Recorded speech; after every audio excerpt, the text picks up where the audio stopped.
সম্রাট জাহাঙ্গীর মুঘল সাম্রাজ্যের ইতিহাসে এক বিস্ময়কর নাম।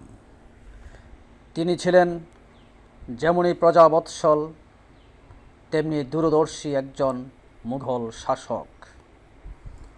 এই সেই সম্রাট যিনি সারা জীবন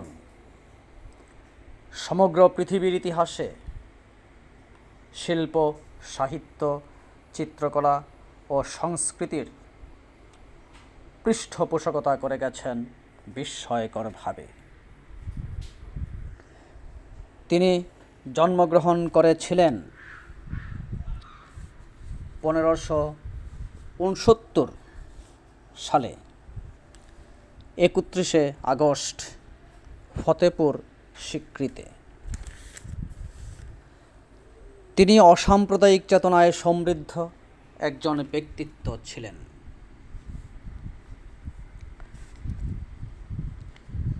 অল্প বয়সেই তিনি চেয়েছিলেন সম্রাট হতে, আর সেই জন্য আমরা দেখি তিনি বিদ্রোহ করেছিলেন তার পিতা সম্রাট আকবরের বিরুদ্ধে। সম্রাট আকবর তার প্রতি ত্যক্ত বিরক্ত ছিলেন, কিন্তু জীবনের অন্তিম মুহূর্তে তিনি তাকেই সাম্রাজ্যের সিংহাসনে বসিয়ে যান। সম্রাট জাহাঙ্গীরের আসল নাম ছিল মোহাম্মদ নুরউদ্দিন সেলিম। তিনি জন্মগ্রহণ করেছিলেন একটি রহস্যের মধ্য দিয়ে। তার বাবা সম্রাট আকবর একটি পুত্র সন্তান চেয়েছিলেন, হয়েও ছিল দুটি যমজ সন্তান, কিন্তু তারা অল্প বয়সেই মৃত্যুবরণ করে। ফলে সম্রাট আকবর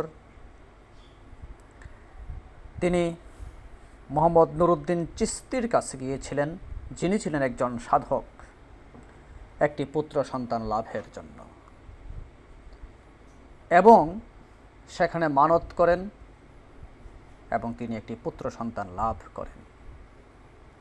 তার নামও রেখেছিলেন মোহাম্মদ নুরউদ্দিন সেলিম, ওই চিশতির নামানুসারে।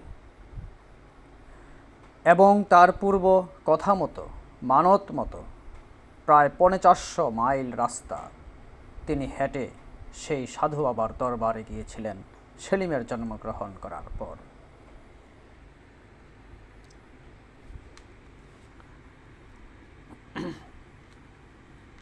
তো সম্রাট জাহাঙ্গীর তিনি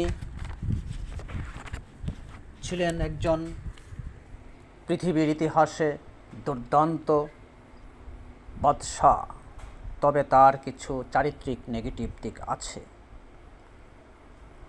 তিনি মদ ভালোবাসতেন, যদিও ইসলাম ধর্মে মদ হারাম, এবং অল্প বয়স থেকেই মদ ও নারীর প্রতি তিনি ছিলেন আসক্ত। তবে তিনি আঙ্গুরের মদ খেতে ভালোবাসতেন। তিনি মদের প্রতি এতই আসক্ত ছিলেন যে তার পূর্ণ বয়স সময়ে প্রতিদিন প্রায় 20 সের অর্থাৎ আধা মণ মদ তিনি পান করতেন। এবং এই মদের নেশায় তাকে ক্ষতিগ্রস্ত করেছিল শারীরিকভাবে এবং মানসিকভাবে, যার ফলে আমরা দেখি মাত্র 58 বৎসর বয়সে তিনি মৃত্যুবরণ করেন। তার জীবনে অনেক প্রেম আছে, তার মাধ্যমে সবচাইতে ঘনিষ্ঠ প্রেম দুটি, একটি হচ্ছে আনারকলির সঙ্গে আর একটি হচ্ছে নূরজাহানের সঙ্গে। আনারকলি ছিলেন একজন বাইজি বা নাচনেওয়ালি। আগ্রা রাজপ্রাসাদে আনারকলি নাচতেন এবং সেই নৃত্য এত অপূর্ব সুষমামণ্ডিত শিল্প সমৃদ্ধ ছিল যে তারা পারিবারিকভাবে সকলে মিলে সেই নাচ উপভোগ করতেন। সম্রাট আকবর তার স্ত্রী অর্থাৎ সেলিমের মা বা জাহাঙ্গীরের মা যোধাবাই জাহাঙ্গীর, তখনও তিনি জাহাঙ্গীর হয়ে ওঠেননি, সেলিম, এবং রাজপ্রাসাদের অন্যান্য কর্মচারী কর্মকর্তাবৃন্দ এবং তাদের পরিবারের সদস্যবৃন্দ সকলে মিলে সেই আনারকলির নাচ উপভোগ করতেন। এবং এক পর্যায়ে তিনি আনারকলির প্রেমে পড়ে যান এবং আনারকলি এবং সেলিম দুজন একদিন রাজপ্রাসাদ ছেড়ে পালিয়ে যান। বেশ কয়েকদিন পর সম্রাট আকবরের সৈনিকরা তাদের দুজনকে খুঁজে পায় এক মরুভূমিতে।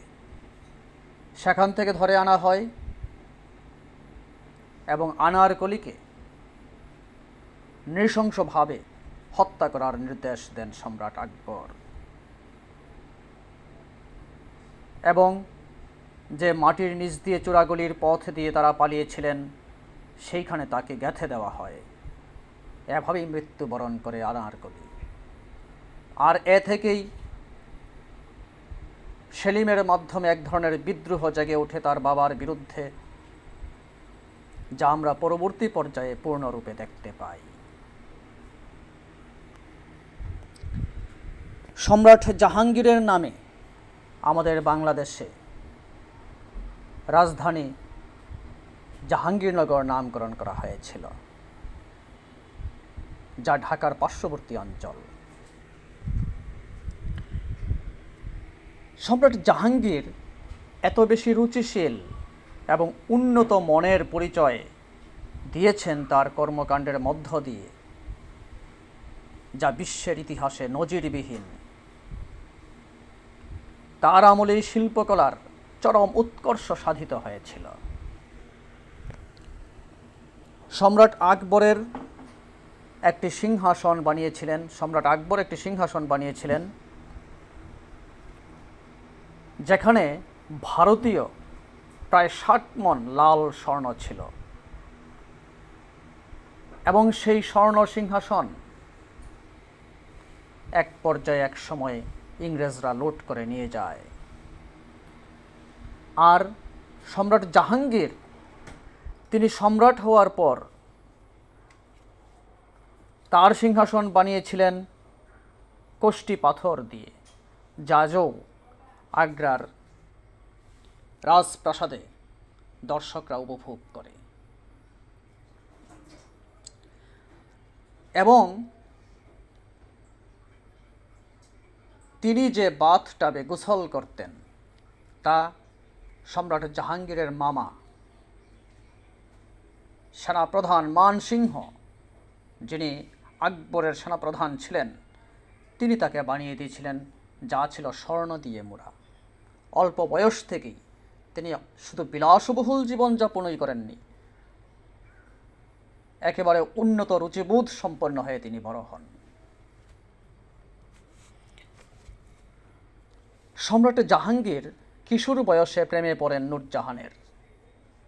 নূরজাহানের পূর্ববর্তী নাম ছিল মেহরুন্নেসা, যিনি ছিলেন এক ইরানি মেয়ে। তার বাবা এবং মা উভয়ই যখন রাস্তায় ঘুরছিল দারিদ্র্যের কারণে, সেই সময় মেহরুন্নেসার জন্ম হয়। মেহরুন্নেসা যদিও দারিদ্র্যের মাধ্যমে বড় হয়েছিল,